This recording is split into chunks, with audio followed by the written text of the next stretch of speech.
Audio Jungle.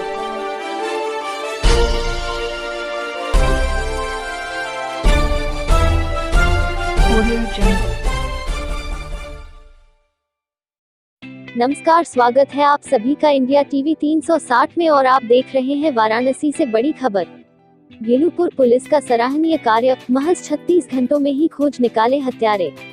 श्रीमान वरिष्ठ police अधीक्षक वाराणसी महोदय द्वारा चलाए जा रहे अपराध एवं अपराधियों के धरपकड़ के क्रम में आज भेलूपुर पुलिस ने तत्परता दिखाते हुए 36 घंटों के अंदर ही हत्यारे को ढूंढ निकाला। गिरफ्तारी करने वाली टीम में निरीक्षक अमित कुमार मिश्रा, प्रभारी निरीक्षक थाना भेलूपुर जनपद वाराणसी, उप निरीक्षक रवि कुमार यादव, चौकी प्रभारी खोजवा थाना भेलूपुर जनपद वाराणसी, निरीक्षक प्रकाश सिंह, चौकी प्रभारी दुर्गाकुंड थाना भेलूपुर जनपद वाराणसी, 4 उप निरीक्षक दीपक कुमार, चौकी प्रभारी 80 थाना भेलूपुर, विनीत कुमार का अरविंद यादव नोट। श्रीमान पुलिस उप महानिरीक्षका वरिष्ठ पुलिस अधीक्षक महोदय जनपद पारांकी द्वारा गिरफ्तारी टीम को उत्साहवर्धन हेतु 25,000 और 20,000 का इनाम दिया गया।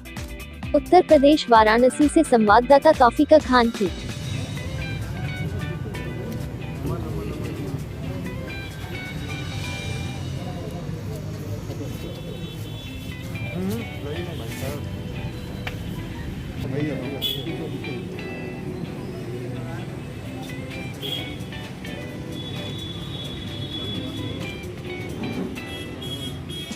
थाना भेलूपुर क्षेत्र में खुजवा चौकी क्षेत्र में 10वीं चौराहे के पास इसमें सूचना मिली कि एक व्यक्ति को कुछ लोग गोली मार करके भगे हैं।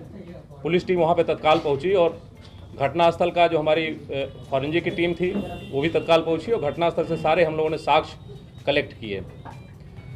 प्रारंभ में इस घटना के बाद घटनास्थल से 2-3 चीज़ें महत्वपूर्ण जानकारी प्राप्त हुई। इसमें उस जानकारी को डेवलप करके घटना के अनावरण के लिए सीओ भेलूपुर, इंस्पेक्टर भेलूपुर के नेतृत्व में एक टीम को लगाया गया। टीम के द्वारा तत्काल कार्य प्रारंभ किया गया। हमारी जो फॉरेंसिक टीम वहाँ मौके पे आई थी उससे और घटनास्थल के निरीक्षण से 2-3 चीज़ें तत्काल क्लियर हुई कि घटना में गोली मारते समय एक व्यक्ति वहाँ पे दिखाई दिया था उस व्यक्ति के पास। दूसरी बात, जिस स्थान पे घटना हुई थी वहाँ से भागने के रास्ते, जिस रास्ते से मुलजिम भागे थे उसको देख करके क्लियर हो कोई न कोई व्यक्ति ऐसा था जो कि वहाँ स्थानीय था, जिसको रास्ते की बहुत अच्छी जानकारी थी। और तीसरी चीज़ एक जानकारी हुई कि जो व्यक्ति जिसके द्वारा ये शूटआउट की घटना की गई वो गली के पास खड़े होकर के जो मृतक थे उनका इंतजार कर रहा था और उनके आने पे उसके द्वारा पहले एक पाइप से उनके ऊपर वार किया गया और उसके बाद उनके गिर जाने के बाद उनके ऊपर फायरिंग की गई। ये तीनों चीज़ों से हम लोग इस निष्कर्ष पर पहुंचे कि घटना को कारित करने वाला निश्चित रूप से कोई न कोई व्यक्ति ऐसा है जो कि मृतक का जानने वाला था या उसकी जान पहचान का था, नज़दीकी आदमी कोई था। 2 दिन के अंदर हमारी टीम ने इस पूरी घटना को वर्कआउट किया और इसमें आज 2 अभियुक्तों की गिरफ्तारी हुई है। जो पहला इस घटना का मुख्य अभियुक्त है वो राजेश कुमार पटेल है, जो कि मृतक राजेश विश्वकर्मा जो कि बिजली विभाग में संविदा कर्मचारी थे, उनके पड़ोस का ही रहने वाला है और उनका पुराना साथी है। राजेश पटेल के साथ इस घटना में दूसरा अभियुक्त राम बाबू था, जो कि इसका मित्र था, जो कि घटना स्थल से थोड़ी दूर मोटरसाइकिल लेकर के खड़ा था और घटना करने के बाद मुलजिम को लेकर के फिर भागा। इसमें हमारी टीम ने एक तो घटनास्थल से सारे फिजिकल एविडेंस कलेक्ट किए, उसके आधार पे हमको जो क्लूज मिले उनको डेवलप किया।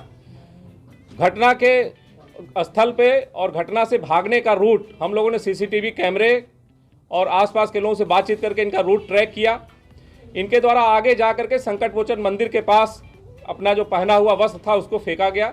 जो अभियुक्त राजेश पटेल था ये चूँकि वहाँ का स्थानीय था, इसको ये भय था कि हमारी पहचान कहीं न हो जाए, उससे इसने अपना हुलिया को चेंज कर रखा था और अपने ड्रेस, जैकेट और बाकी स्वेटर के ऊपर एक कुर्ता पहन रखा था, जो कि इसने नई सड़क से 3 दिन पहले कुर्ता खरीदा था। इसी घटना को अंजाम देने के लिए कुर्ता खरीदा था। वो कुर्ता इसके द्वारा आगे जा करके भागते समय संकट मोचन मंदिर के पास फेंक दिया गया, उसको हम लोगों ने बरामद किया है।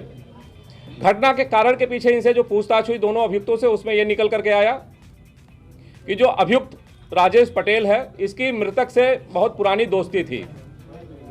मृतक का इनके घर पे काफ़ी समय से आना जाना था। इसको ये शक था कि उनके परिवार की किसी महिला से मृतक बातचीत करता है या उसकी फ्रेंडशिप है। इसको लेकर के इनके बीच में आपस में काफ़ी कहासुनी भी हुई थी। घटना से लगभग 5-6 दिन पहले, जैसा कि इनके द्वारा बताया गया है, इनकी दोनों की आपस में इसी बात को लेकर के कहासुनी हुई थी। इसने मना किया था तुम फ़ोन हमारे घर पे मत किया करो, इस पे इनका कहना था कि दोनों के बीच में कहा सुनी गाली गलौज हुई थी। उसी समय इसके द्वारा ये प्लानिंग की गई कि अब बहुत जल्दी इसको रास्ते से हटा देना है ताकि इस तरह की इस समस्या को का खात्मा किया जा सके। और उसी प्लानिंग के तहत ये कपड़े बदल करके, कुर्ता पहन करके, असलहा लेकर के 10वीं चौराहे तक आया मोटरसाइकिल से और वहाँ पे अपने साथी को खड़ा करके वहाँ से पैदल गली में आकर के खड़ा हो गया। ये रास्ता इसके द्वारा इसकी रेकी की गई थी, जो मृतक थी इसकी रेकी की गई थी। मृतक चूंकि इसका जानने वाला था, इसको मालूम था कि प्रतिदिन वह अपनी जो शिफ्ट वार ड्यूटी होती है उसको करने के लिए उसी समय घर से निकल करके उसी रास्ते से होकर के जाता था और एक गली के पास वहाँ खड़े होकर के इंतजार करने लगा। मृतक जो मोटरसाइकिल से वहाँ पे आया, इसके द्वारा पाइप से उसके ऊपर वार किया गया जिससे वो गिर गया और उसको तत्काल गोली मार दी गई वहाँ पे। और वहाँ से फिर पैदल भागते हुए फिर मोटरसाइकिल तक आया और वहाँ से भाग करके लंका चौराहे पर गए। पूछताछ और जांच से 2 और चीज़ें जानकारी हुई। घटना कारित करने के बाद रात्रि में जब इनकी मृतक की डेड बॉडी BHU गई, वहाँ से फिर मर्चरी में, मृत्यु के पश्चात मर्चरी में रखी गई। तो ये मर्चरी भी गया हुआ था और उनके परिवार वालों से भी फिर मिला, उनको सांत्वना देने के मकसद से मर्चरी पे जा करके उनके घर परिवार वालों के साथ मिल करके फिर खड़ा हो गया। घटना कारित करने के बाद फिर ये जा करके घर परिवार के लोगों से मिल करके उनके साथ सांत्वना देने लगा और वहाँ बातचीत करने लगा। और उसके बाद थाने पर जब उनके परिवार वाले FIR लिखाने आए तब ये थाने तक भी इसका बता कहना है कि मैं थाने पर तक भी यहाँ पे घटना कारित करने के बाद आया था। हमारी टीम ने इस घटना को 2 दिन के अंदर वर्कआउट किया है। 9 तारीख की रात्रि की घटना है और आज दोपहर में गिरफ्तारी हो गई है। ब्लाइंड घटना थी पूरी तरह से, ये बहुत ही योजनाबद्ध ढंग से काम करके हम लोगों ने सारे जितने एविडेंस थे सबको कलेक्ट करके बिल्कुल एक सूत्र में बांध करके इस पूरी घटना को वर्कआउट किया है और दोनों अभियुक्तों की गिरफ्तारी की है। इसमें SSP महोदय द्वारा 25,000 रुपये का रिवार्ड भी घोषित किया गया है। और ये पूरी घटना बहुत ही दुस्साहसिक ढंग से की गई थी, बहुत ही भीड़ भरे बाजार में, भीड़ भरी कॉलोनी में की गई थी और 2 दिन के अंदर इसके वर्कआउट करने से निश्चित रूप से टीम के द्वारा काफ़ी सराहनीय कार्य किया गया है। Audio Jungle.